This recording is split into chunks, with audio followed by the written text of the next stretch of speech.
పూల దీవిలో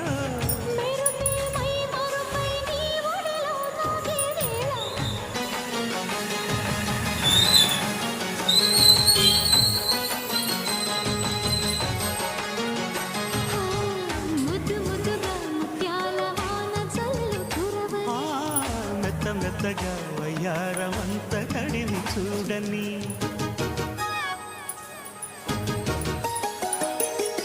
ప్యాకెట్స్ లోపల